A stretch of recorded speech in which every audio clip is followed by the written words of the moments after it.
In 2020, Alex Mildenberger resolved to record an episode of Cover Me in Vancouver. In 2021, he failed to do that. In 2022, he succeeded.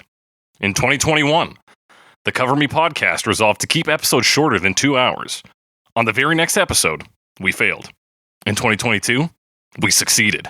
You probably already heard it whispered on the streets, written in the industry rags. Hey, maybe you've even screamed it from the mountaintops yourself. 2022 is the year of Cover Me. The theme months were well managed and only a little excessive this year. Bowie Me and Lover Me were nothing but non-stop hits. Even Entrepreneur Summer 3 lasted an appropriate amount of time and had a much easier to digest theme. We looked back on old jokes with Hurdy Gurdy Man, old recordings with Sweet Jane, and not so old mistakes with Carry On Wayward Son because I made a big fucking oopsie and deleted my original recording. So it wasn't all highlights, but just like Sonic the Hedgehog, we can't slow down. And unlike Yuji Naka, we have not been arrested for insider trading. Not even once. Let's review. Episode quality in 2022, up. Audience interaction in 2022, up. Episodes about movies and playlists, for better or worse, that's up too. Now, we look back on the year and see what was up with our Spotify Wrapped, our podcast, and music in general. That's right, it's the Cover Me 2022 year-end episode. That's right, it's Cover Me, the only podcast that compares and contrasts. I'm your host, as always, The Snake, joined by my Old Lang co-host, Alex Mildenberger. What's going on? Alex Mildenberger. I don't know. That doesn't really sound like I was singing I don't know Old Lang New Syne well enough to know. Is that Old Lang Syne? No. Is it? It doesn't matter. The important thing is you just asked me a question, and the answer is whatever, man.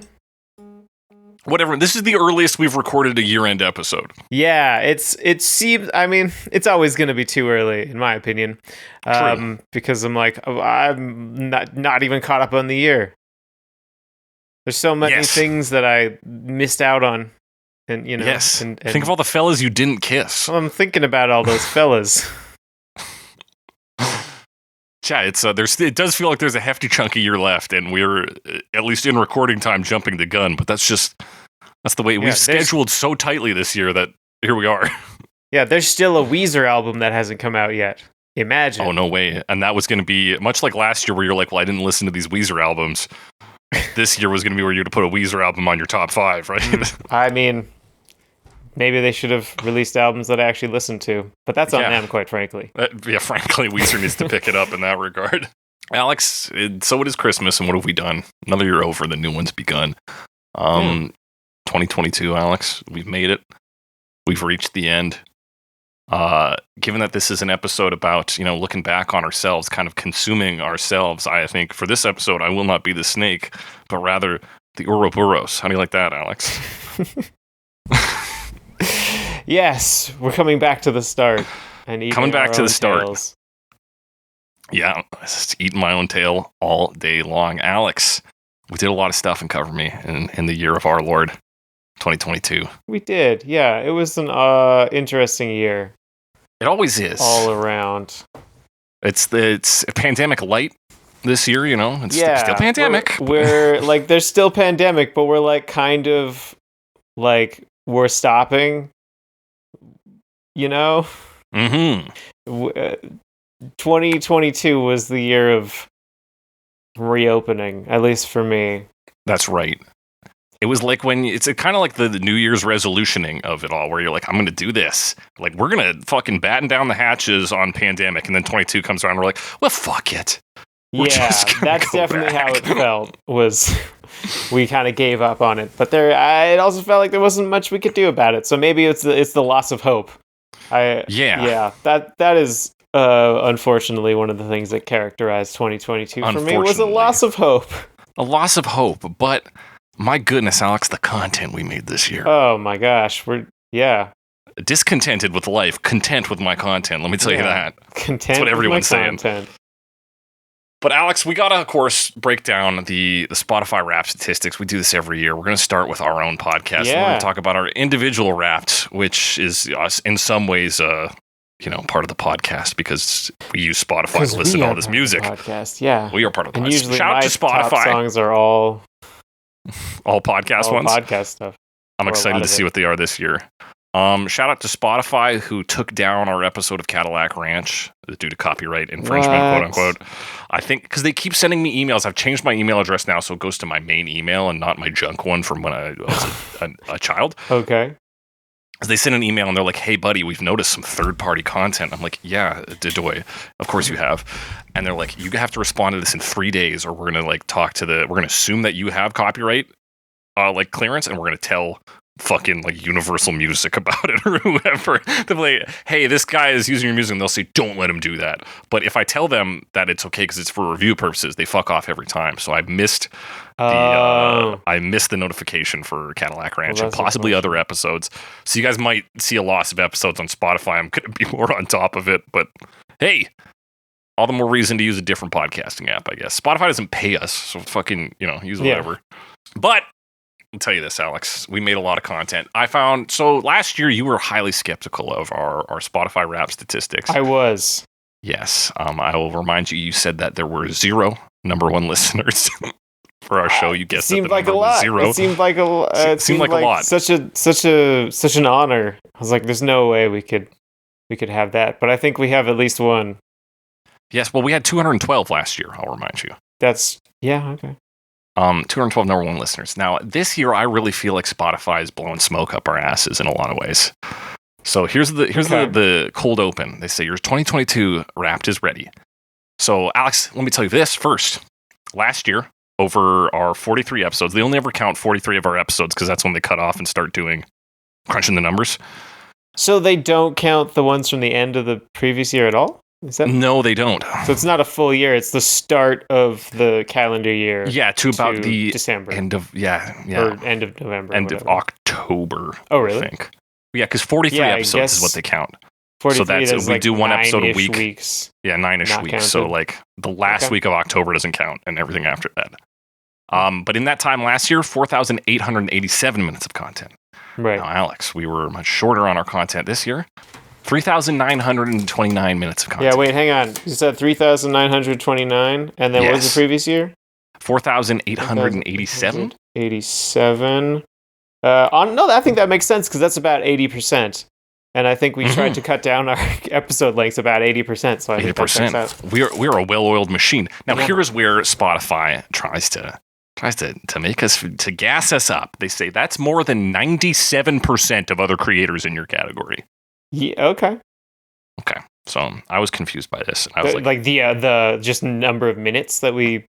Yeah, just the pure minutes of content, more than 97%. I'm thinking, are we in the wrong? My first thought was are we in the wrong category? Are people using the music category in a way where they are just releasing music in some kind of podcast format, or what is happening here? Because 90 minutes isn't a crazy length for a podcast. It's there's some that are shorter, but whatever. No, it's a long time to talk about one song if that's what your podcast is, though. Yeah, for sure. But that's, hey, welcome to us. Well, I mean, we talk about, if you're not talking about several versions.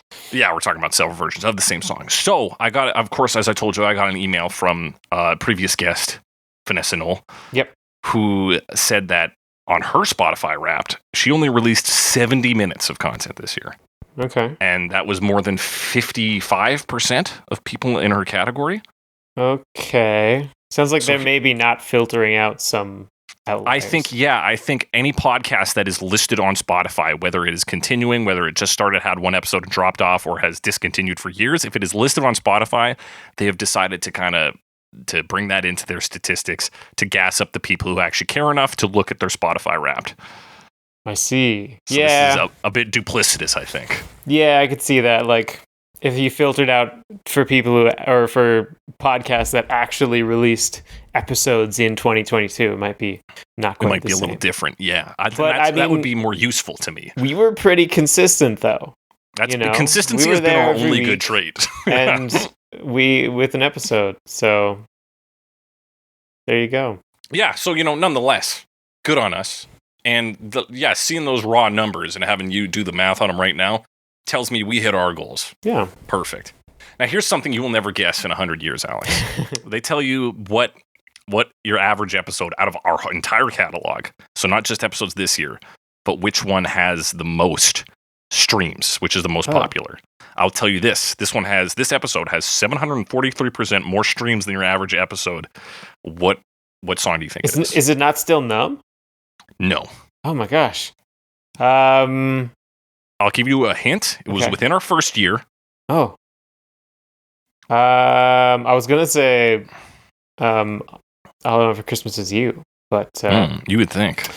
Within our first year, I gotta remember what our first year was. Like first year as in like within our like first 52 episodes kind of thing. Yes, and I will even say I think within our first 3 months. Oh, okay. Is it Get Lucky? Shit, you got it! Yes, Get Lucky by Daft Punk had 743% more streams than your average episode. Wow. Okay, cool. I haven't listened to that episode in a long time. I hope it's me okay. neither. I mean, it's an older one, so. Mm-hmm. If anything, I know the audio quality is better than Witchy Woman, which isn't saying much, but hey. Alex, last year we had just shy of, we had 59. We dropped in countries listened to last year to 59. Alex, do you think we've dropped or grown this year? I think dropped, but just a little bit. We dropped, but just a little bit. Like 54. That's fair, and I understand your pessimism. According to Spotify, who again I think is trying to gas us up a little bit. But it was heard in 123 countries this year. That's a lot higher than before. That's a lot higher. How did that happen? I don't know. I'm wondering because I think there's also somebody cracking down on like taxonomy over at Spotify. We'll get to that in our personal raps. But so maybe they were hyper specifying here, whereas I think on other things they've pulled back a bit and generalized more. But 123 countries. Do you want to guess our top 5? Canada's got to be in the top 5. Canada's number 3. Okay. Is India still high? No, it is not. We've dropped off with them. They're no longer concerned with Chester Bennington. No longer concerned with Chester Bennington. All right. I mean, I would lean towards English-speaking countries. Yes. I feel like the United States could be on there. United States is number 1. All right. So we've got Canada, the United States. Why not the UK? Number 2, Alex, you got the top 3 here. All right. Just going with major English-speaking nations. Now, I will give you a hint. The next 2, while there's probably some English speakers there, not their first language. Oh, jeez. Yeah. I would probably stay in Europe. No, I'm going to say, just for fun, I'm going to say Mexico. Number 4, Mexico. I'm going to say Spain. Spain, good guess. Do you want to take one more crack at number 5 there? We talked about a lot of cover bands from this area. Oh, is it Sweden? No, not quite. It's Germany. Oh, okay. All right. I almost said Germany, but I was like, no way it's Germany. But there you Germany. Go. Okay, cool. That's our top 5. I found we have a stronger vocal audience in Europe. We seem to get more people talking to me from Europe. Okay. So shout out to all you European listeners. I guess, I kind of like the place that we talk about songs from probably has a has an influence for sure. Which seems weird because you don't necessarily. But you do because you put in the episode description, right? I do. Yeah. You put the song. So okay. So yeah, in terms of keywording, you might get some things there. I think, and this is me, and I don't have enough to back this up. I think even our concept of the premise of the show maybe has more European appeal than like the American. Just about for covers. Yeah, I think something about the music history from that standpoint, I think maybe is more like something that Europeans might like. I don't know. I don't know. To me, I don't know how to fully like express that thought, but it seems like it might play better to that audience. Yeah, interesting. Here's a dumb statistic that doesn't mean anything. Something magical happened between March 27th and April 2nd. You had 105% more listeners compared to your average week. March 27th, what did he release, Alex? That was Modern March back then. So The Edge of Glory had just come out, and then on the 29th, we did a hard switch to Hard to Handle by Otis Redding. Interesting. Okay. All right. That was like beginning of April. Was that when I was in Vancouver then? You were mid, because the concerts episode came out April 19th. So we recorded that, early April. So you would have been... Yeah. Yeah. I thought it was like, anyway. Yeah, okay. Yeah, buddy. So here's another... So the modern songs do better. Yeah, the modern songs do better. That makes sense to me. Yeah, because before Edge of Glory, it was Old Town Road. So, big heavy hitter there, I think. I haven't checked the stats on that. Your podcast, Alex, was in the top 10% most shared globally. Here's again another one of like... Yeah, of like, what's the pool? Yeah, what's the pool and how many times were we shared? It doesn't tell us this. Yeah. It tells us what they use to share us, though. And here are the ones. They are Instagram, text, WhatsApp, direct link, and other are the categories. Huh. Now, what do you think is our highest? Again, that is text, Instagram, other, direct link, and WhatsApp. I would expect Instagram to be the highest. Would you? Yeah, I would. I don't know why. No, because we don't even have an Instagram. Only because that seemed like the biggest one to me. But like maybe WhatsApp, because I know WhatsApp is like really big. And that's correct. 30% of our share is WhatsApp. Like we use it a lot, but not necessarily that common compared to some other places. So WhatsApp, eh? WhatsApp the biggest, tied with direct link for 30%. So they both make up 30%. Direct then 17% by text, 17% by other, and 6% on Instagram. Huh. So Instagram is the lowest, actually. Yeah. Okay. I'm not surprised that like TikTok wasn't on there. I'll say that. Yeah, we don't really fit the like short video format. So. Well, we got to do like one of those dances, and then you'd be like, "Is Santa Baby about sucking dick?" But that's just what. What's the chimney in Santa Baby, really? Maybe, yeah, exactly. And then link to the podcast at the end. Yeah.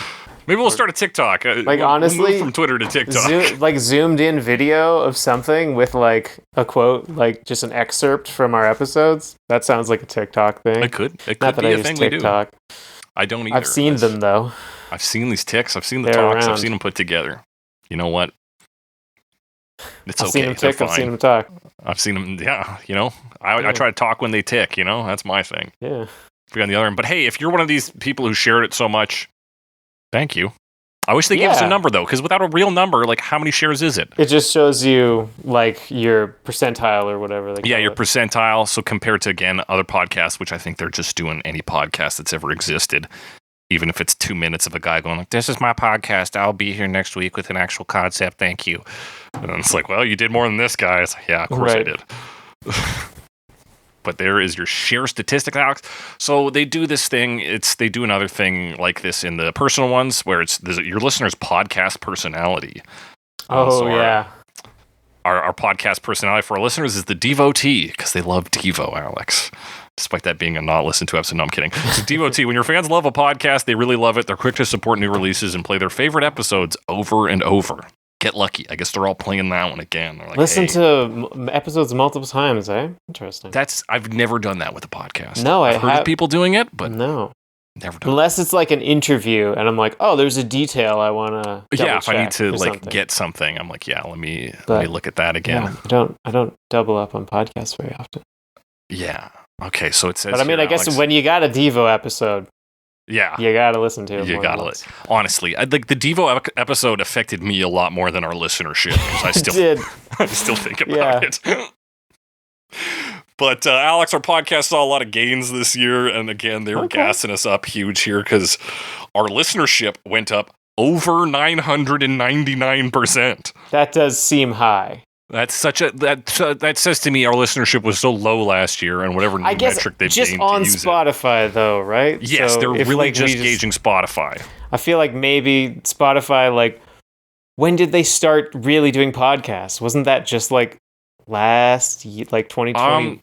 No, well, they started really digging into it, and then, but I've had it up on here since at least 2018. Okay, I know they've had it, but then I know they were like trying to push podcasts more. I thought.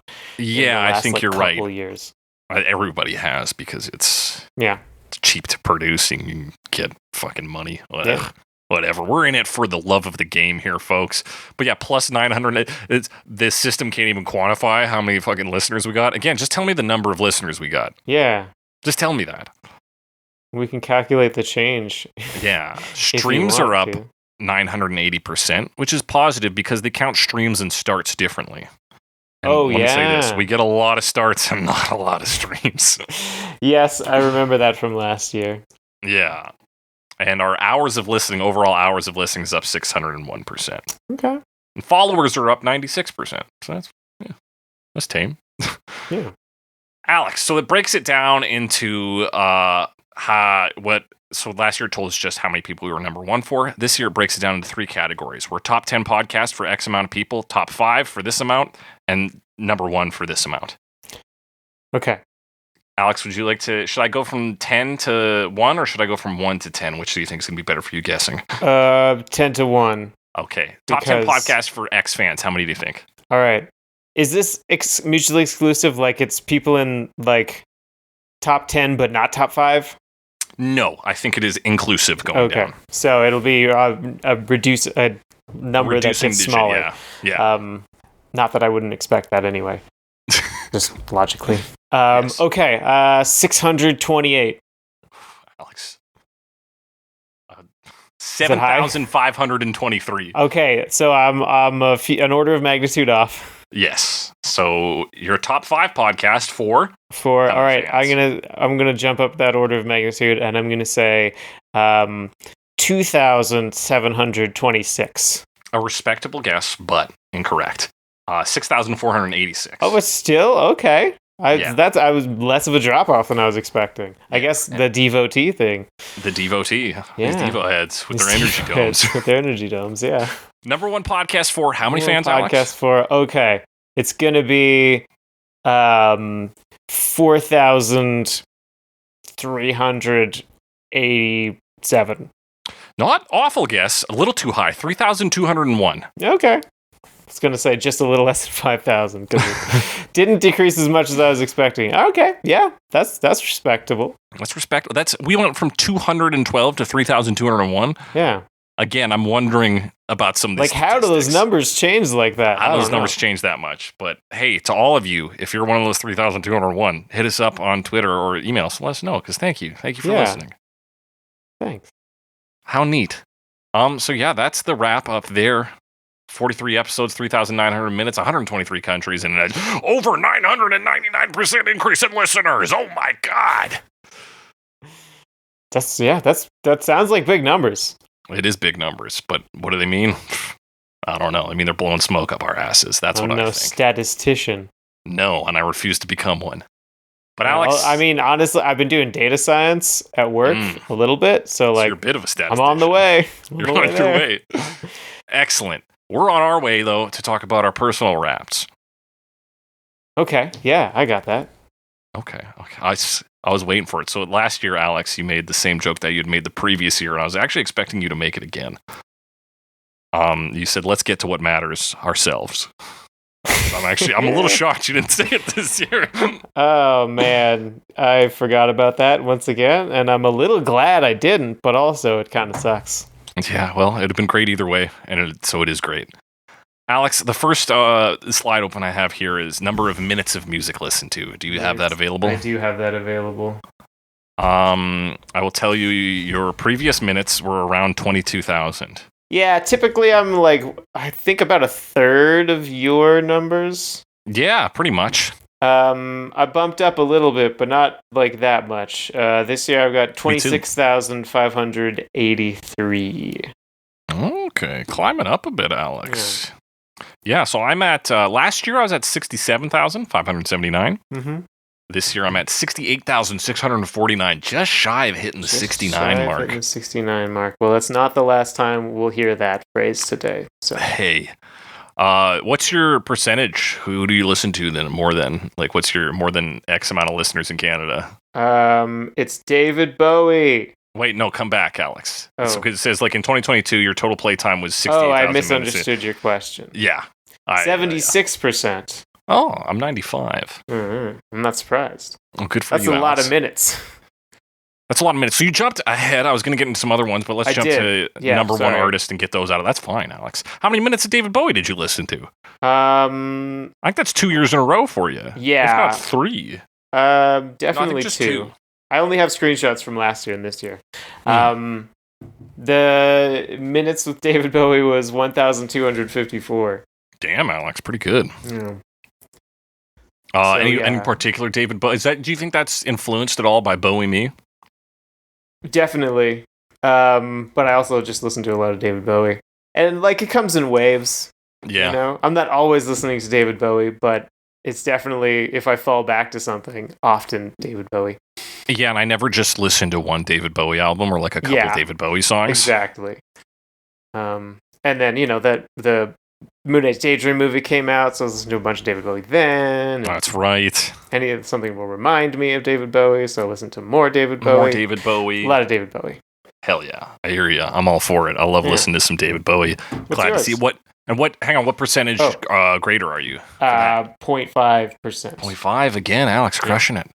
So I listened to this specific artist for 2,384 minutes. Oh, wait, no. I listened to 2,384 artists this year. How many artists did you listen to this year? Oh, hang on. He'll find it. 1,891. Damn. Yeah. 91. So I did about 500 more artists than you. That's crazy, Alex. Because you would think we would have pretty similar numbers. You'd think. I guess I'm just better than you. I guess I'm just better. I guess I just suck. That's fucking right, Alex. No, respectable number.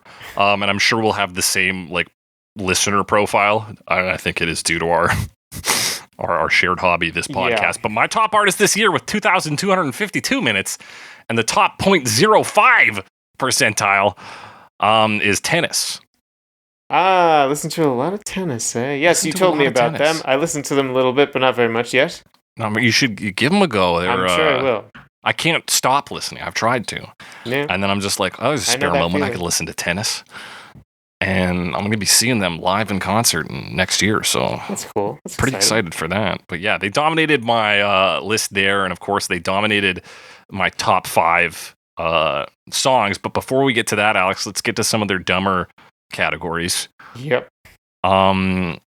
Let's talk about genres, because I've got genres up here. You can do genres for me? So I think this is where they've cracked down on their definition. I think they've really removed a lot of genres. So last year, Alex, you listened to 124 genres, and I listened to 193. Yeah. That's a lot. I thought the number was a lot higher before. It was. So this year, I have 82. Yeah, I have 68. Just shy of 69. So I think they've really shortened it. I do think that makes some sense, just because I remember a couple years ago, my top genres, I didn't know what any of them were. One was rock, and then there was a bunch, and I was like it took me a minute to figure out what core meant. But core and Brill building pop. Yeah, so that kind of stuff. If it's gone, that makes sense. Yeah, and it would make sense why I've got half as many different genres. Mm-hmm. That does make sense. Now, of course, Alex, next question is, what's your top 5? I'm guessing. Here's my guess for you. We're going to have rock on there. We're going to have indie rock. We're going to have new wave. And we're going to have modern funk, or just funk. How many did I hit? 2. Got rock. 2. Rock is number 1. Indie rock is number 4. Oh, okay. My number 2 spot is art pop. I knew there was going to be something with art in there. And my number 3 is pop. Okay. And then my number 5 is punk. Punk. Oh, nice, Alex. Yeah. Getting the punk in there. Getting a little more punk in there. Definitely got a little more punk in there this year. It's good to see. I love a bit of punk. Yeah. Alex, you want to take a crack at what you think is in mine? I'm expecting rock, but I'm also expecting art rock. I'm not exactly sure what Tennis would fall under, but it might be one of those. Okay. But I don't know Tennis that well. But it might also be indie pop or something like that. Okay, yeah. So I guess those 3? One of those 3. So you got rock. Yeah. Rock is number 2. Number 5 for me is hip hop. Hip hop has returned this year, though I don't feel like I listened to a lot of hip hop this year. But I think maybe that's a narrowing down of the genres allowed hip hop to come back in. Right. My number 4, and I think this is probably what Tennis falls under, although I think you could classify them as either the ones you guessed, but they're just pop. Okay. Number 3, Japanese VGM. Oh. Not just video game music. Yeah. Have you been listening to a lot of Persona music? Or? Yeah, a lot of Persona, a lot of Final Fantasy. I like to read at work, and I'll chuck on instrumental stuff, so video game music is good for that. Fantasy, eh? Cool. Yeah. Number 2 is rock, and number 1 is indie rock. Indie rock. So yeah, very, very predictable. Yep. Yeah, although as we said, like there's fewer. It seems like there are fewer genres available. So it's like the different things we listed, which are less than 10 things, is probably the vast majority of any of these top 5 lists. Right. Yeah. So yeah, there's probably a little more. And there will be like soul and R&B and more. Mm-hmm. Yeah, and then like that's it. Yeah, much broader categories to fit into rather than these very narrow ones where they're like pop songs made in 1967 in the month of May by a guy who looks like this. You're like, okay, I guess that's a genre. I did listen to a lot of that. Wow. Sure. Alex, what about your day? So they give you this breakdown of your day. Yeah, because I remember before they were like your movie. Last year was like your movie. Yeah, it was your movie. And it's like this scene is scored by this song, and it was weird. But they don't even give you a song this time. They just give you a mood. They give you 3 descriptors, which I think is supposed to kind of because it's like it's like 3 descriptors of your time vibes, like your morning, your afternoon, and your evening, or your night. So Alex, what is your morning? My morning starts with, and I actually realized I read this wrong, even though it doesn't change it much. Psychedelica, reminisce, fun, which I don't think totally works as a phrase. But you could tool it, reminiscence or something like that. Mine is a phrase, and it is embarrassing. And if I showed it to a therapist, they'd be like, well, we got a lot to dig into here. Your morning started with hardcore, sad boy spelled B-O-I, kindness. Kindness? Kindness. Oh, hardcore, man. sad boy, kindness. I have heard the term sad boy recently. Sad boy. Yeah. I'm not sure what to make of that. I think it's that I don't like to go to work. Yeah, I guess so. So I maybe listen to some sad boy. Hardcore sad boy. And hardcore. Like, I'm like, what the fuck am I doing? At least you're being kind to yourself. Yeah, at least I guess I'm being kind. But yeah, what a way to start your day, Alex. How does your how do you seize the day? I seize the day with feel good chill fun.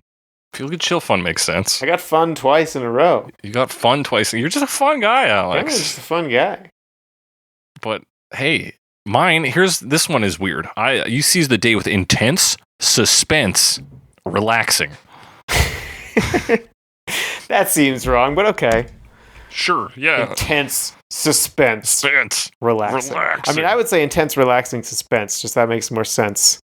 Yeah, maybe, but I don't know how they were generating these Mad Lib phrases. Yeah. I suspect there's some aspect of it that, like, if it's weird, it's probably more likely to get shared. So they will want it to be a little weird and not necessarily make perfect sense. Because they'll be like, look what Spotify gave me, and now everyone's thinking about it. Right. Intense suspense. Relaxing. That's how I typically relax. Intense suspense, relaxing. Alex, how did you embrace the night? Exciting, charming, tender. Damn, Alex is fucking at night. I have no idea what that would refer to, but that's I wish it would give you like some explanation. Yeah, or if they did like a playlist for each one, because they did playlists for all your genres. If they were just like your morning, your day, your night list, and give me what I'm listening to so I can understand this information better. Mm-hmm. But I embrace the night with transcendental, laid-back, mellow. Oh. Which all seems to fit together, yeah. Transcendental, laid-back, definitely laid-back, mellow, yeah. Yeah. And transcendental. I mean, you can throw that on anything. You can throw that, anywhere. Transcendental, intense suspense, relaxation, sure. Mm. Transcendental, hardcore, sad boy kindness. Hardcore, sad boy kindness. Ridiculous. They always have to just like kind of fill in some weird shit. Yeah. And that feels like one of those just like, I don't know, here's some stuff that's not genres but isn't songs specifically and is filling space. Like what is they have some algorithm that's figuring this out. Yeah. What if it doesn't have enough information? What if someone never listens? Like, is it what music you listen to at that time of the day? Yeah, that seems to be what it is. Yeah. So like if someone never listened to music after like 5 p.m., what would they do? Yeah, well, because I was surprised this year. For me, it didn't give me top 5 podcasts. Yeah, I didn't see any podcast information at all. Yeah, and I've listened to actually a few podcasts that are only available on Spotify because, like you said, Spotify's pushing their own podcasts more and more. Yeah, and they got the Hideo Kojima Brain Power on there. Like, I gotta get that. I gotta get that in my system, Alex. But Alex, speaking of things, video games, I'm going to say, but that tips my hand here. What was your top song of the year? Top song of the year from video gaming. My number one song was Frank Turner song. Haven't been doing so well. Oh, great was song. My number one song. That's from his new one, right? FTHC? Yes, from FTHC. Although my listen count is 15. 15. Yeah. Okay. What was your day with the most listens? June 28th. June 28th. Okay, right on. Yeah. And that's honestly, that was probably that album came maybe out, 3 listens. 3 listens. That's very funny. Although that said, I don't know if they count because there's multiple versions, and the album art they're showing is from the deluxe edition of the album. But I also listen to it sometimes off the standard one. And I think they also, it was out as a single ahead of time. Right, yeah, it was. So I don't know if it pools all of those or not. I think it might, because even when it put together my top 100, it was pulling single versions of things that I had definitely just listened to on the album version. So it seems to understand when songs are the same. Yeah, something's going on there. Alex, my top song played 123 times. Yeah, I just don't have the listen count. I don't, I was talking, sorry, I won't interrupt you. I'll tell my please anecdote. Go ahead. I was talking to my brother about this. Yeah. Jeremy, who's been on the podcast. And he said, his number one song of this year, which I'm blanking on the name of, it's the name of a show, Happy Days or something like that. It's not the Happy Days theme song. Theme song. I double checked, but it is a song called Happy Days by Closure in Moscow. But he said, there was one day he just, listened to it on repeat on his way home. So that was, a 20-odd minute drive of just, the same song, which, I would never do that. No? Or, I mean, maybe, but I've never done it. I'm not saying nothing would cause me to do that, but I don't know what it would be. I don't intentionally hit the just repeat this one song button, but I will get to the end of the song and go one more time, and then let's do it again. I'll hit that again. I rarely do that, but I mean, sometimes you just got to listen to it again. And I do remember in high school, sometimes there were songs I was I got to know the lyrics to this song. So right, so you're doing it for your own edification. I got to learn the lyrics to fucking "The Night Chicago Died" by The Night Chicago Died. Because everyone else seems to know it. That's true. We did sing that a lot. Very strange. Yeah. Anyway, your song. My number one, played 123 times with the most listens on March 18th, 2022, is "Fire Escape in the Sea" by Sea Power. Featured in the hit game Disco Elysium. Disco Elysium. Can't get enough of that song. Fire Escape in the Sea? Yes. It's an instrumental version that plays in the game, so you don't get the lyrics, but the lyrics are also very good. Okay. But it's just this, it's such a charming sound, and it's I just remember starting up the game, and you exit your hostel room into the, lobby area, and this starts playing, and I was just oh my god. This is fucking awesome.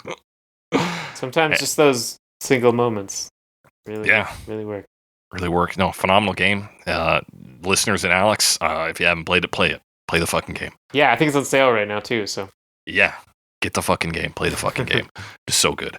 Alex, let's break down your top 5. You got Wolfpack on there. You've got David Bowie on there. You've got Tina Turner's Private Dancer on there. Of course.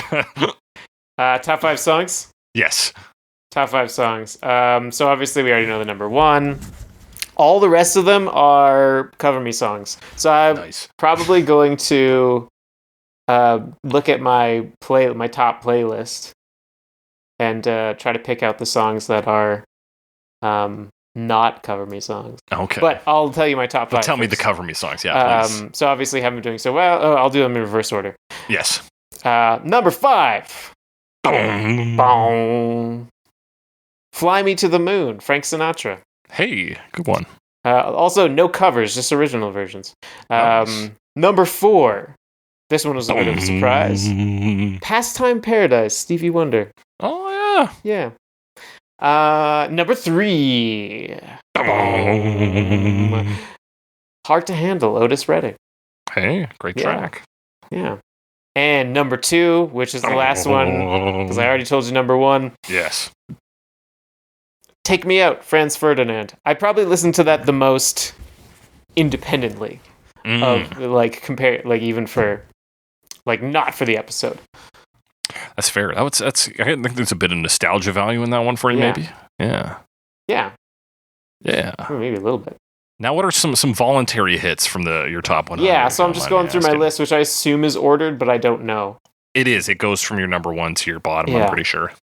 And there's quite a few. There's like 100 songs on here. 101 this year, actually. Oh my gosh, there is. That's like 100. So obviously, haven't been doing so well is still number 1. And then Take Me Out, maybe half counts. Hard to Handle, Pastime Paradise, Fly Me to the Moon, then Mr. Jones, which are all songs we talked about. And then more Frank Turner, Brave Face. And then some David Bowie. Ashes to Ashes, which is one we talked about. Yes, it is, yeah. But I also listened to it independently. So we'll say that's 3 or 4, depending on how you look at it. And then Old Town Road. Fuck yeah. You Make My Dreams, which we talked about for Love or Me. Is that right? Yeah, we did. That is correct, yeah. You Make My Dreams, Daryl Hall and John Oates. Then I Put a Spell on You, then the first cut is The Deepest. And then more Frank Turner, Untainted Love. Yeah. Then Ballad of a Thin Man. And then finally, another song that is not one we talked about, which is David Bowie, Sound and Vision. Right. So if you actually chop out like all of the ones that weren't on the podcast, it's like Frank Turner and a David Bowie song. David Bowie. Yeah, actually. Pretty much. And then the next one is Nowhere by The Regrets. Hey. So that didn't quite make top 5, but I'll throw it out because it's not in my top 5 artists. There you go. Fair enough. Yeah, and you discovered them this year. Pretty recently, actually, yeah. Yes, we'll talk about that more in our top 5 albums, something you usually struggle with. But we'll talk about your methods this year and see if that helped you or hindered you. Probably didn't hinder you, but I'll break down my top 5 pretty easy. So you already know my top is Fire Escape in the Sea by Sea Power. You already know my top artist was Tennis. So here, number 5, Need Your Love, Tennis. Number 4, Two Fingers by Sea Power, because they had an album out this year, and that's another great song off of that. Number 3, How to Forgive, Tennis. Number 2, I'll Haunt You, Tennis. Tennis. And those Tennis ones are all like the first 3 tracks on their 2020 album. Okay. So it's just like me listening to that a lot on repeat. Yeah, I know I listened to it a little bit because when you were in town, we were listening to it when we were driving around. Yeah. I got to go back to it. You should go back to it. It's great. That's how I feel about a lot of things, but we'll get into that. And who has the time, right? Yeah. Alex, how many songs did you play this year total? How many songs I have? How many artists I played? 4,695. Okay, yeah, you're always like 2/3 of me. 6,514 for me. Yeah. Weird. Yeah, and let's talk about, of course, another. Remember last year they did your fucking vibe or whatever. Yeah, there was like a color or something. Like yeah, it was we both had colors. the same colors but different descriptions for ours. It was weird. Oh, I forgot about that. Yeah, it was like pink and green, and then yours was like one thing. Empowering and Defiant was my audio aura last year. Okay, let me see if I have mine here. It is. I didn't write it down. Okay, I just have all my screenshots organized in the same place. Nice. I probably deleted mine, so. Yeah. But Alex, I'm willing to bet that your listener profile this year, your listener personality, it was the adventurer. Yeah, it was. Yeah. You're a seeker of sound, you venture out into the unknown, searching for fresher artists, deeper cuts, newer tracks, especially gems yet to be found with the code ENVU. That's the one. Yeah. That's exploration, newness, variety, uniqueness. Yeah. Yeah, I haven't seen any other one than that because even Greta got that one. So. Okay. Will, our good friend, got a slightly different one, but it was like one letter different. I don't remember which letter. But still like the adventurer? Not the adventurer. Oh, okay. One letter. I forget what it's called now, but yeah. It's like you can call it a parody, but it's like an aping of some sort of personality. Yeah, it's the Myers-Briggs. Yeah, it's that's like the one. Myers-Briggs-esque. It's like, I'm an INFP or whatever. Yeah. But that for music, I guess. I'm sure neither one of them is particularly scientific. Yeah, I would agree with that. But hey, if you guys got a different one, or even the same one, shout us out on Twitter. Same thing. Tell us all about your raps, especially if we or songs we talked about show up in it. That'd be pretty cool. Yeah. But I think that does it for all the stats. We covered them all, right? Did we talk about top 5 artists? No, we didn't. We talked about the top artist. Top artist from the top 5. We didn't talk about the top 5. Okay, Alex, let me see. Let me work this out here. Yeah, mine's not like. So David Bowie's your number 1. Number 2 is going to be Frank Turner. Number 3 is Otis Redding. Number 4 is The Regrets, and number 5 is Wolfpack. Wolfpack didn't make the list this year. Oh, damn. And The Regrets didn't either, but I feel like they had less than half a year to make it on. Right, fair enough. Well, Tennis had less than half a year and made it to number 1. So okay, well, things happen out here on these streets. Top artist, you were right. David Bowie, Frank Turner, top 2. Yeah. In that order. Obviously, we already knew David Bowie was number 1. I'm counting up this time because I decided to do that. Number 3 was Springsteen. I should have known Springsteen. He's had number 1 before. Yes. 4. Now, I believe this is largely because of their significant place on my workout playlist. But number 4 is Queen. Okay, yeah, that's a solid one. And number 5 is the Beatles. They are the Beatles. I think a large part of that was I watched Get Back, documentary. The documentary, and I listened to a lot of Beatles music when I was watching that. So I haven't seen that. Is it good? I really enjoyed it, but it's I would say like I don't know that it would be interesting to someone who doesn't give a shit about the Beatles. Okay. Or like music recording, but if you care about the Beatles and you care about like the creative process and recording process, which I believe you do. I do, Alex. Then yeah, it's very interesting. Fuck yeah. So it's Alex, very long too. Okay, yeah, because it's like it's like a docu-series more than just a straight documentary. Right? Yeah, it's I think 3 parts, but each part is like 3 hours long, something like that. Fucking hell. Yeah, amazing. it's Peter Jackson, right? So yeah, classic PJ move. Yep. So wait, Alex, your number 1 was David Bowie. Your number 2 is Frank Turner. Yeah. Cool. My number 2 was Frank Turner. So we're Turner twins. Nice. Yeah. Number 3 for me is I think he was on my list last year. He is the like DJ / producer of the Paradise Killer soundtrack. Oh. That's Epoch. Yep. And I have some of that. Yeah. They released a collection of B-sides with some new like vocal tracks and things this year from that game. So he crept back in again with that. Number 4, Father John Misty. Oh. I think usually I get Andrew Bird on there. I think Father John Misty swapped out with him. Replace Andrew Bird, eh? Yeah. And then number 5 was Sea Power. Sea Power. Disco Elysium, brother. Come on. Yeah. Yeah. So yeah, a little video game influence, a little bit of the regulars, the usual suspects kind of. It's another year in Spotify Wrapped. Yeah. That's our Wrapped. What'd you think about it this year? Did you like this more or less than other years, the Wrapped in general? I when they had all the genres that were like weird, that was very amusing, and I found that was a lot of fun. Yeah, that was a lot of fun. I don't really listen to podcasts on Spotify, so I feel like previous years I've gotten like, hey, this is your top podcast, and it was like one I'd never listened to. Yeah, they literally put like a shill on there, like an industry plant. They're like, you listen to Spitting Chicklets a lot. And I was like, no, I fucking didn't. So like that was weird.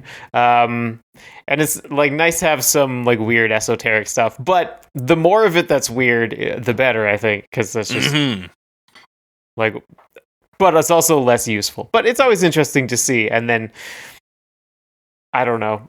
I'm not going to change my habits based on it. But yeah, that's the thing is I'm never like, well, I got to change my ways. Like David Bowie's probably still going to make my top 5 for years to come. I do sometimes if I'm playing a song too much, I'm like, I got to stop playing this song because I don't need this to be in my top 5. Yeah, but my top 5 is always podcast stuff anyway. Yeah, so. you don't really worry about that. But hey, that was Spotify Wrapped in 2022. Next up, Alex, we're talking about top 5 albums in 2022. Yeah. It's a big year. In my opinion, big year for music. There was a lot of stuff that came out. A lot of stuff.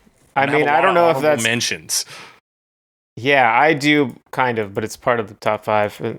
Yeah. Okay. I mean, I always struggle with the top 5.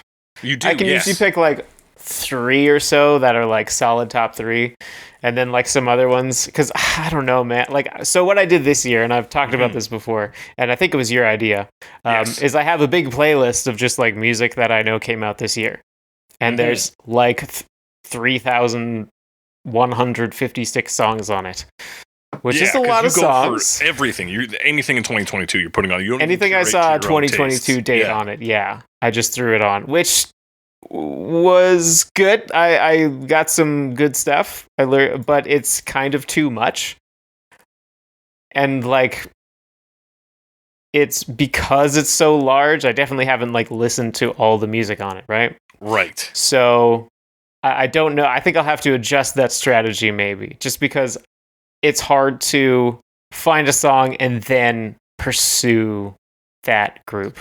Right, and then, dedicate to an album, So I also have a few songs that are like songs I liked as opposed to albums. Right, but you can't say if it's indicative of the whole album or whether it's just exactly. a single. Fair enough. But you do have a firmer grasp, it seems, this year on 2022. Yeah, music. I liked having the large playlist available, and I'll probably continue to do that in some form. Okay, yeah. And also not start in like August. And did you find a lot of the same songs coming up? Did you have to like prune in any way, or did you just skip if a song you'd already heard before? I mostly skipped, but I think pruning would be a better idea, because there's definitely stuff I skipped many times. Right, you're like, not this fucking one again. Yeah, I'm like, I'm sorry, Beirut. I like you sometimes, but not now. Not now.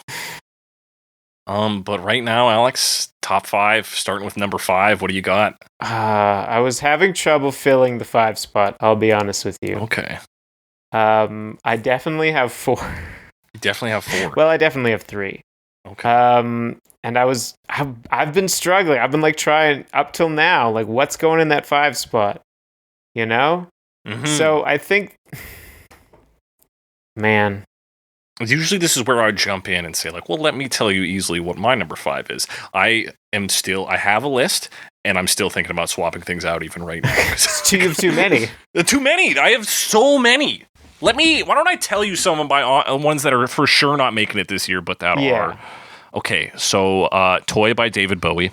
A nice little novelty. Everything Was Forever, the Sea Power album. Really good. But I think I like more of the singles than maybe just like the overall album. Sure. I think there are other full albums that are strong, but I really like their stuff, and I'm probably going to get that album on vinyl. Another honorable mention is Pink Tiger by Apollo Ghosts. They're a band I saw open for somebody who is on my top 5 albums this year, although I might boot him. I don't know. I might fucking boot him, Alex. Ticket to Shangri-La, Young Gun Silver Fox. This one, if I gave it more time, could honestly be a top 5 contender. It's a little different from the other stuff while still obviously being yacht rock. I'm just now starting to really latch on to some of the songs like Sierra Nights and stuff. It's leaning more, when I introduced them to you, we talked about, I was like, yo, they're like Steely Dan, and you were like, they're like America. And I was like, what? And this is leaning more into their America kind of influences. Okay. Yeah. Right. So it's kind of nice to see that. Open Mike Eagle had Component System with the Auto Reverse come out this year. Another strong album. Yeah, I actually just listened to that one. Did you listen to it? Yeah. Yeah, what a good time. It's a good time. I need more time to sink my teeth into some of these. Fourth Dimension Intervention, Homeless Gospel Choir. It's Homeless Gospel Choir with a dedicated full punk band. Again, just haven't had the time to sink my teeth into it. Songs Without Jokes by Brett McKenzie. Just a solid album. I saw him perform it live. Phenomenal show. One of the best shows I've ever seen, but I think there are better albums this year than that. Of course, there's the Minions Rise of Gru soundtrack, which has just a bunch of like high-profile covers on it. The TMNT Shredder's Revenge soundtrack. Inside Problems by Andrew Bird. And The Unraveling of Pup the Band by Pup, I think are all... Oh, I just listened to The Unraveling of Pup the Band, and that was quite a good time. That's honestly a great album. Listened to it for the first time yesterday. Dude, very good album. And enjoyed it thoroughly. Because, I mean, they kind of have their Homeless Gospel Choir sound. They do, yeah. But yeah, good time. It's a good time. Good time, yeah. I recommend that Canadian. one highly. They're Canadian? I think they're from Toronto. Fuck yeah. I'm going to give them another. Now I feel like I have to put them on. Yeah. Alex, has it given you enough time to maybe crunch some ideas, hit your number 5? Yeah. I mean, my 5 and 4 are usually more of a either an honorable mention or like kind of a like, yeah, I liked it, but like I didn't put that much time into it because I find it difficult to put time into more than like 3. So here's what I'm going to give it to. I didn't listen to it that much, but when I did listen to it, I enjoyed it and thought it was fun or funny, and that is subject to change. But I'm going to give it to Cave World by Viagra Boys. Oh, I've heard one track off that. Yeah. I forgot to delve in deeper. Yeah, I haven't dug into all the songs yet, which is why I'm like, it's tentative. That one's got Punk Rock Loser on it, right? Does have Punk Rock Loser. Yeah, they've got a great tone just off of that album. So I'd say that's a good choice for further investigation. Yeah. Yeah. Fuck yeah. Awesome, Alex. Okay, now I really have to nail things down here. Okay. I'm number 5. I'm giving it to Cool It Down by the Yeah Yeah Yeahs. Okay. All right. Tight album. Great sound to it. It's good. It's very good. That was, I mean, in my last week when I was panicking, being like, shit, why didn't I listen to more of these albums? That was one where I was like, to the dome, but like it didn't make it. Right. Because there were so many. Yeah, there's a ton. And that's like, I typically just know Maps really by the Yeah Yeah Yeahs. Yeah. And their other one, Heads Will Roll. Like I know those 2 hits, but this album just kind of hit the mark. It's good. Some good synthy sounds on it. Some good alt rock sounds. Maybe I'm the old guy now who's longing for mid 2000s alt rock, but I think it's a pretty solid album. Yeah.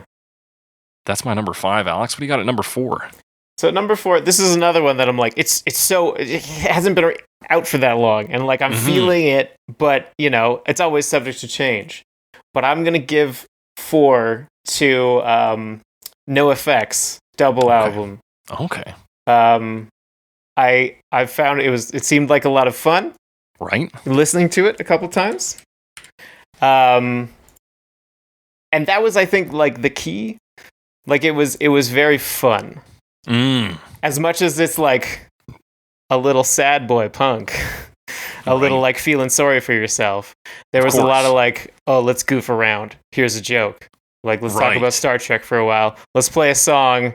Kind of switch it style halfway through, but not switch the song. And then when the next song starts, it's in the same style, but now it's a new song. And then I'll reference that. So it's like they're doing some kind of like fun stuff, but then, still just very much like straightforward punk sound. Nice. Some fun performance. And yeah, NoFX is like, they're legendary for punk. Yeah, I think they've said they're like retiring after this because they don't want to keep performing. We're done with this shit. We gotta retired. Do other stuff. And like, yeah, there's some funny stuff. There was a line, one thing I thought was kind of fun. So there's a lyric they have that, I mean, it addresses the same cliche as a lyric in current Taylor Swift hit Antihero. And it's a cliche, the line being, now I don't remember it exactly. In the Taylor Swift song, it's like, I look directly in the sun, but never at myself in the mirror. And then what song is it? I think it's Don't Count on Me. NoFX. He says, like, I put stickers on my mirror so I can look at my face without looking in my eyes. So, like, I just thought it was amusing that they both use kind of different ways to address the same cliche. It's the same cliche, yeah. That's kind of fun. Nice. NoFX. What was the name of the album again? Double album. Double album. It's not a double album. Single album called 10 songs long. That's punk rock, baby. That's punk rock, baby. That is very like a 90s irony of like, we say it's this, but it's not that. I'm like, okay. Yeah. Okay, I've now made some wild change. I've removed my number 1 album. Oh my gosh, you changed your number 1. I've changed my number 1, so I have to shout it out. My number 1's been locked in for months, so. Nice. It's all loose now. I don't know what's going to be number 1 now. But my number 1 was going to be about that, the Paradise Killer B-sides by Epoch and Fiona Lynch. Because it has some phenomenal tracks on the vocal tracks by Fiona Lynch. Killer. The instrumentals on this thing, insane. Yeah, it's a great sound. I've listened to it a couple times too, and it's like, yeah. It's a phenomenal sound. Now I'm kind of regretting it might come back, but there's still time. Were you going to shift it to the 4 spot? Is that what you're saying? No, I'm going to. I have one. Like, I have an album I think is maybe the top album of the year, but I don't know if it's my top album of the year. But then these other albums need to be on the list here. No. Number 4 is going to brackets Watch My Moves by Kurt Vile. Kurt Vile. Kurt Vile. Who I believe we talked about at least once when we were talking about the Velvet Underground. Yeah, the Velvet Underground cover album, I'll Be Your Mirror. He was a part of that. His version on that was not that great. But overall, I think he's a strong rock musician. He has a bit of that laid-back Lou Reed vibe to him when he plays music, and this is a very laid-back album with phenomenal synth noises and some great guitar. Like, the tones on this are very good. And it's a long album too, hour and 15 minutes. You really dig into that. But I think it's a phenomenal piece of rock and roll music. And this is the year of our Lord 2022, and that's why I'm picking. I do like that one song is called Like Exploding Stones. Yeah, that's a good song too.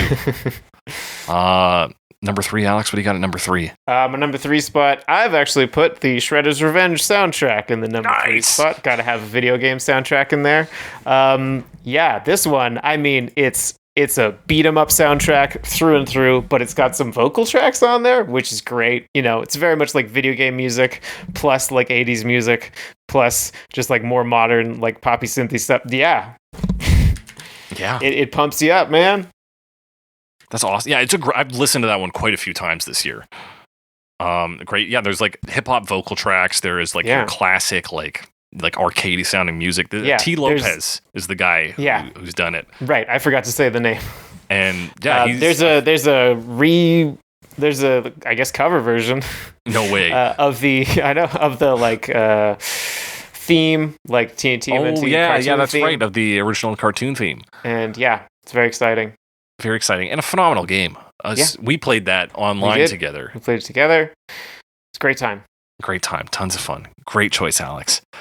Number 3 for me. I don't know what I'm doing with my life. Number 3 is Lucifer on the Sofa by Spoon. Spoon. Actually, that one came up quite a bit for me. It was one of the first ones I put on my Music of the Year playlist. Yeah. It's an album, and I listened to it the first time. I was like, whatever. I was like, it's fine.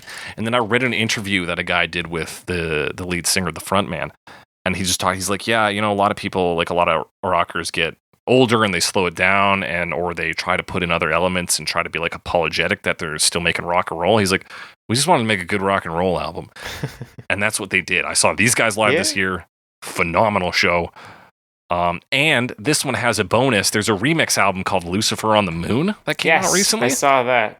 So as like a cheeky bonus, if you've listened to the original one a lot, you can chuck that on. And it's also a very cool remix album. So yeah, Lucifer on the Sofa by Spoon. Rock and roll, baby. Right on. Alex, number 2 for you. Number 2, this is where we get Further Joy by The Regrets. Oh, yes. Yeah, this is kind of newcomer for me.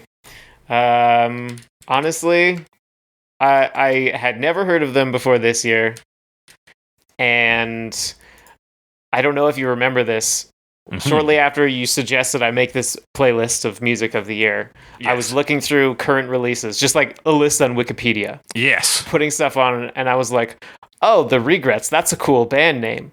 Maybe I'll put them on. And then I almost didn't. So I was like, nah, I've never heard of them. And then I did, just kind of on a whim. And the songs really stuck with me. Fuck yeah.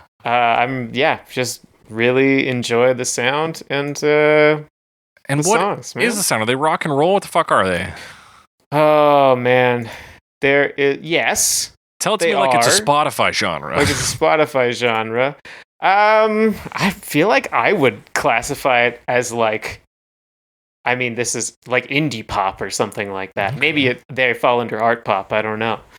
But they do have that like poppiness to them, but then a little bit of the like rock and roll edge. Okay, it's like pop. And I like the name. Rock. I think it's a great name. Yeah, so it's for like people regret, who are just hearing it, like the femme version of regret. Yeah, exactly. Incredible. Yeah, so a lot of good songs on there. Nowhere is probably the one that I've listened to the most. In fact, I know it is because I told you that already on my top songs of 2022 playlist. Yes.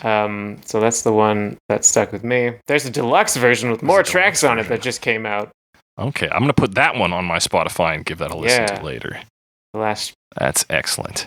My number 2 is going to be FTHC, Frank Turner Hardcore. Frank Turner Hardcore. People are calling it the Scary Monsters and Super Creeps of the Frank Turner collection. I tend to agree. That's just me. I'm the only one calling it that. Just you? In that it's like maybe a little... It was made after a slight turn. Couple albums that he did some other stuff for. And then it's like a bit of a return, but also like not totally. Yeah, in the same sense where like Ashes to Ashes and like the Scary Monsters Super Creep album is David Bowie kind of like taking stock of his life and where he is at that moment. Oh, and, like, I see. Kind of where he's trying to go. And Frank Turner seems to be doing a lot of the same, both through the use of like revisiting older genres. You get a lot more like literal hardcore on this. Yeah. A lot more screaming. And then a lot of things that just seem to call back to different eras of the Frank Turner, mythos and him tying loose ends, even just on his personal life in that album. It seems to have a bit of a Scary Monsters Super Creeps vibe. Also in that it's a great album, I think. Yeah. That's my number 2, baby. What could beat that? Who knows? Who knows? Yeah. Well, I mean, I will piggyback on that because my number 1 is FTHC. I figured. By Frank Turner. So, yeah, I mean, all those reasons.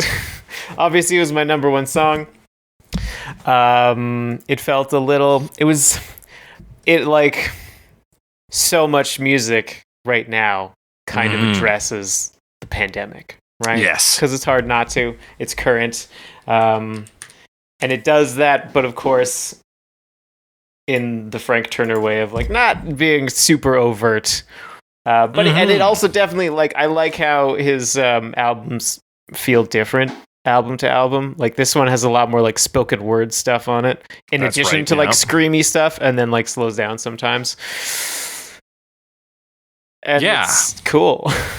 It in some ways to me like it is its own distinct sound, and that it is like a greatest hits of like forms he's taken on before. So you get some spoken word in there, you get the hardcore, you get like even on the deluxe album, which is the version I typically listen to, there's the Zeitbeast is one of the bonus tracks, and that's such a like buddy's ass song.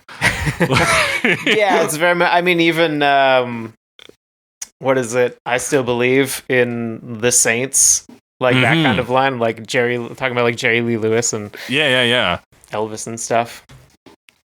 Exactly. So it's like, it truly feels like he is putting himself through the prism and being like, these are the many forms of Frank Turner, and I have the power to see and use them all at my will on this album, FTHC. Hell yeah. Great album. Alex, number 1.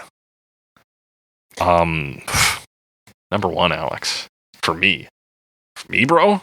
For you. For me, wouldn't it be funny if I was just like, yeah, fuck it about that. It's it's actually the one I took off. I think, and like, spiritually, maybe that still is it, but I can't snub Wet Leg by Wet Leg in the year 2022. Wet Leg. The album that made me realize that I was saying Chez Lounge wrong. I know, right? What a great way to learn pronunciation to learn about of French a French word. And I listened to it yesterday to confirm that I wasn't just like caught up in the hype, because they're like a pretty fresh band. This is literally the only album they have, so we went and saw them live. It was an hour-long concert, because once they ran out of this material, they were done. They just left. Cool.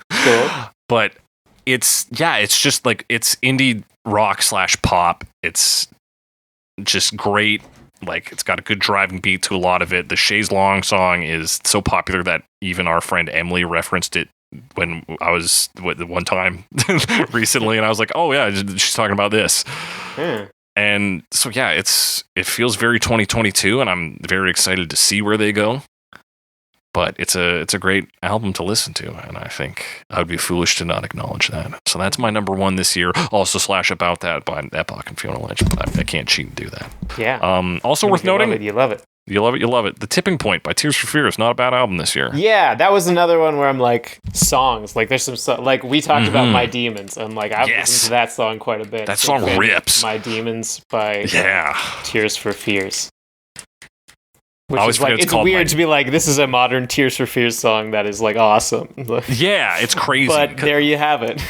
Especially because so much of that album is like a lot more like tender. I think it's him one of the guys dealing with the death of his wife too, as in like on a few of the tracks. Yeah. And then you get My Demons, where it opens up. He's like, "I am the Demolition Man," and you're like, "Oh fuck like, yeah, that's a cool line." That's a great line.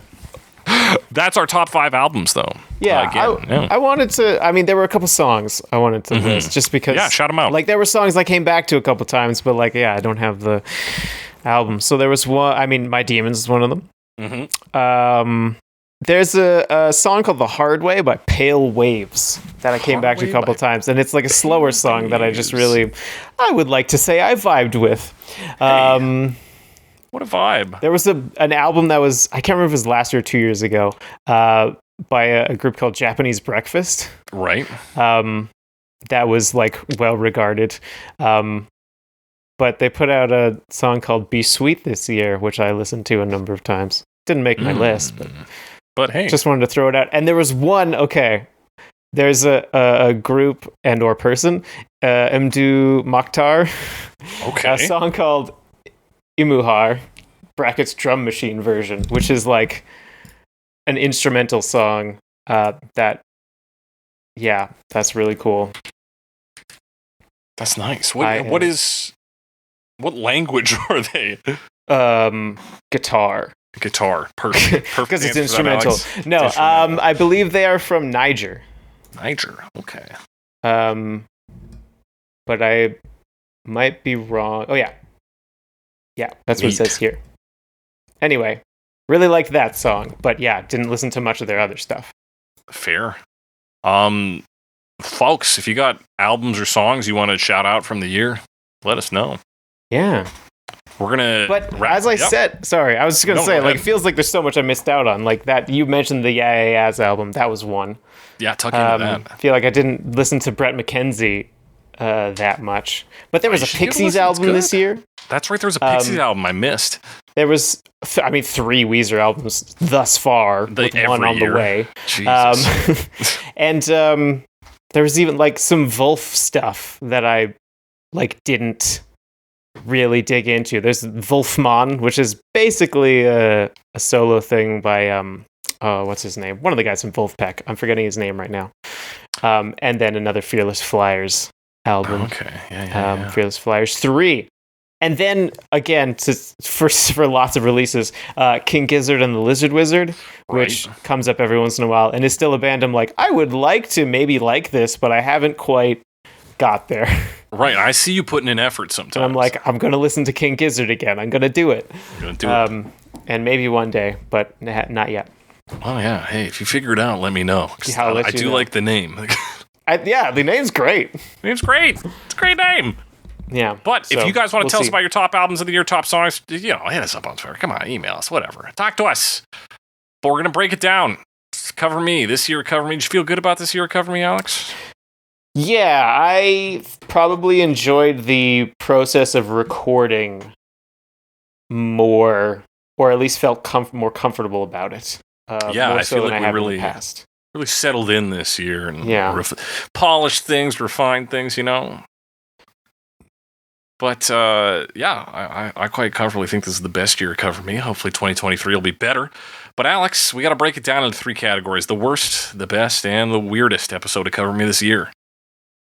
Yeah. What do you got for worst, Alex? Worst. So worst, I don't know if I said this. I think I might have said this to you, but not recorded. Not on air. Like, I didn't think there was like a particularly bad. I don't remember a particularly bad episode or recording process that would have stood out. Mm-hmm. Compared to the rest, as far as I remember. So it's difficult. Yeah. But I think I'm going to give it to Margaritaville, only because I just kind of don't like that song that much. That's fair. Yeah. I don't remember there being like a really egregious episode, but maybe you have an example. So there's 2 that stand out to me, and maybe it is just for like my experience of them. But the first is Halo by Beyonce. Okay, fair enough. I had COVID during that recording. Yeah. And I just remember at a point there was just like you like holding up the entire conversation because I was dead, and I was like, "This is fucking terrible. How are we gonna do this?" So I felt bad, and I don't know if it reflects in the final product, but it was really an Alex Mildenberger work. The other one that stands out to me because of the stress it caused me was Carry On Wayward Son. Or of course I deleted my audio half. We had to re-record it. We had to redo it. And I thought we did such a good job the first time that doing it again just felt bad to me. And I was like, oh, maybe I'll try and re-record it myself. And it didn't turn out. Yeah. So I had to get you to re-record too. So I think, yeah, in terms of experientially, I think Carry On Wayward Son was the worst for me. That's just the way it goes. Alex, what was the best episode, though? Best. I mean, the episode's so nice we had to record it twice. No, I'm kidding. Carry On My Wayward Son. No. What was How dare you? That was also best episode. I mean, there were lots I enjoyed. I liked that we had some with guests, which is great. Like talking about like Rocket Man and like honestly, I feel like God Save the Queen could have been a rough episode if we didn't have John around. Oh yeah, that was the only way that episode was going to get to air, and but I'm glad we got it worked out. Shout out to John. Shout out to John, our friend John. But what was the best episode? The best episode. I thought I had it. Thought you had it? This. I do have one if you want me to fill. Yeah, you throw me your best one. It's funny because this one was also technically a re-recording, but Sweet Jane by the Velvet Underground. You know, I almost said that one too. Because it was fun to talk about Sweet Jane. And I love that song. That we both like a lot, and it's a lot of fun when it's a song we both like a lot. Yeah, and it was, we found a really nice cover that we both enjoyed too. Oh, yeah. By Two Nice Girls. Honestly? Yeah. I'm tempted to just give it to that based on that, because I really like that cover. That was an episode where I remember we stopped recording, we were just like, that felt really good. And I was like, yeah, that felt great. You know what? Yeah, you're right. Best episode, Sweet Jane. Sweet Jane. People, give it a listen if you hadn't. It's. I mean, I guess the other thing is it makes you feel like you're progressing, because like we did this before and now we're doing the new version. Yeah. Based on what we've learned over the last few years.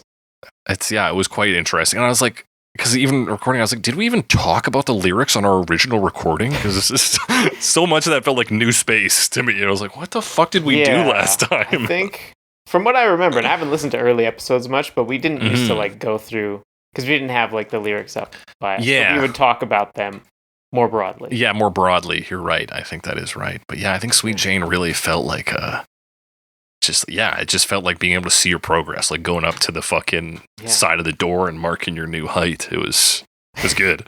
Yeah. Alex, what was the weirdest though? When did we get fucking weird on this show? Okay, this has already come up in this episode, but I gotta give the weirdest to Whip It. I gotta. Like, we learned things I never expected to be true about the band Devo. Yes. And, like, you read Gravity's Rainbow because of that episode. Because of that episode. Like there was way more to that song and to that band than I ever anticipated.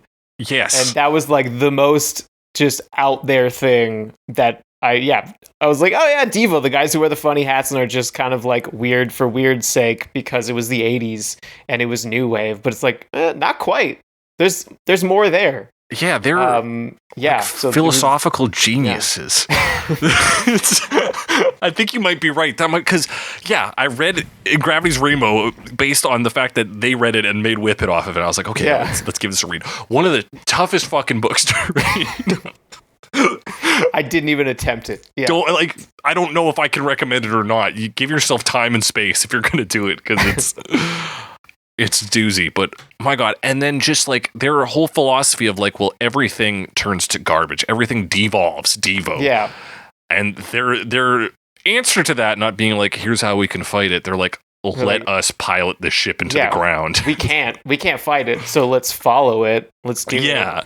And like the kid Devo or whatever. Yeah, Devo 2.0. Yeah, Devo 2.0, which is like a children's version of Devo that we learned, like one of the members of Devo, whose name I forget, the one who's not Mark Mothersbaugh. Oh, okay. Managing them because they asked him, and he was like, well, yeah, obviously this is a dumb, terrible version of something that came before, and since we're devolving, like it's logical. So of course I will.